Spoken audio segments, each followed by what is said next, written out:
আজ তোমাকে আমি ছাড়ছি না, আজ তোমাকে আমি দেখবই। এটা আপনি কি করলেন? আপনি তো নাজায়েজ কাজ করলেন। নাজায়েজ কাজের কি হলো? তোমাকে আমি দেখেছি, এটা দোষের কি? আপনি জানেন না আপন বাবা, ভাই ও স্বামী ছাড়া অন্য কোনো পুরুষ নারীর মুখ দেখা জায়েজ না? আপনি তো আমাকেও পাপী বানিয়ে দিলেন। এই অপকর্মের শাস্তি আপনি অবশ্যই পাবেন।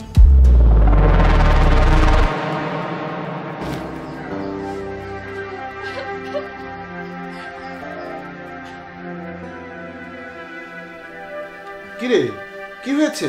কান্না করছিস কেন? ভাইয়া, আজকে আমি আমার সব ইবাদত হারিয়ে ফেলেছি। আমি পাপী হয়ে গিয়েছি, আমি অপবিত্র হয়ে গিয়েছি। জানি না কোন ইবাদত করলে পাপ মোচন হবে। আরে তোর কি হয়েছে আমাকে বল। ভাইয়া, ওই যে তুহিন আছে, ও আজকে আমার শরীর স্পর্শ করে জোর করে আমার হেজাব খুলে দিয়েছে। কি কি বলছিস তুই? এত বড় সাহস আমার বোনের গায়ে হাত দিয়েছে? এর একটা বিহিত আমি অবশ্যই করব। ভাইয়া, সে আমার চেহারা দেখেছে, যা সম্পূর্ণ নাজায়েজ। আমি আমার নিজেকে ক্ষমা করতে পারছি না। আল্লাহ আমাকে কিভাবে ক্ষমা করবেন? আর আমি তো আমার স্বামীর হক নষ্ট করে অপবিত্র হয়ে গেলাম। এর কি বিহিত করবে তুমি? অবশ্যই আমি এর একটা বিহিত করব। তুই আর কাঁদিস না, আমি আসছি। আসসালামু আলাইকুম আন্টি। ওয়ালাইকুম আসসালাম। আপনার সাথে আমার কিছু কথা আছে আন্টি। তুমি বসো বাবা। হ্যাঁ বাবা, বলো। আন্টি, আমার একটা বোন আছে। নেহাত পড়াশোনা করার জন্যই বাইরে যায়, তাও সম্পূর্ণ পদ্মাশীলতার সাথে। 5 ওয়াক্ত নামাজ পড়ে, ইসলামের সকল আদর্শ মেনে চলে।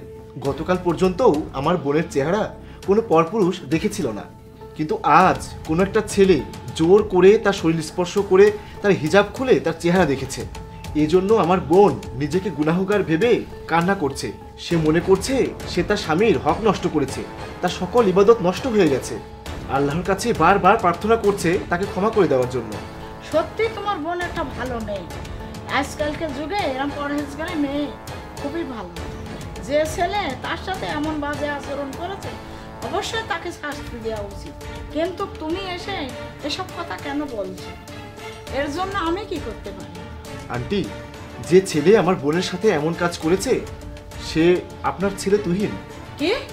আমার ছেলে একটা মেয়ের সাথে এমন বাজে আচরণ করেছে? এখন আপনি ভেবে দেখুন আপনি তার কি শাস্তি দিবেন। তুহিন, এদিকে আয়। মা, কি হয়েছে? তুই আজ রাস্তায় একটা মেয়ের হিসাব খুলে দিয়েছিস। আমি বুঝতে পেরেছি, অবশ্যই তোকে এই কাজের জন্য শাস্তি পেতে হবে। বাবা, তুমি তোমার বোনের বিয়ের ব্যবস্থা করো। আমার ছেলে তোমার বোনকে বিয়ে করবে। আলহামদুলিল্লাহ, আমি আপনার কাছে এমন কিছুই আশা করেছিলাম। কিন্তু তুহিন, তোমাকে তোবা করে ইসলামের শরিয়া মোতাবেক চলতে হবে। তারপর আমার বোনকে বিয়ে করলেই তোমার এই পাপের প্রায়শ্চিত্ত হবে। ঠিক আছে ভাইয়া, আমি তাই করব, আর আপনারা আমাকে ক্ষমা করে দিবেন।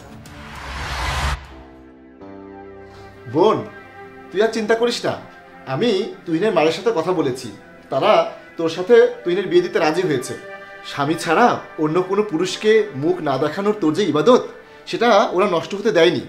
তুহিনের সাথে বিয়ে হলে তোর আর কোনো পাপ থাকবে না, আর তুহিনও তওবা করে ইসলামের শরিয়া মোতাবেক জীবন পরিচালনা করবে। তোরা সুখী হবি।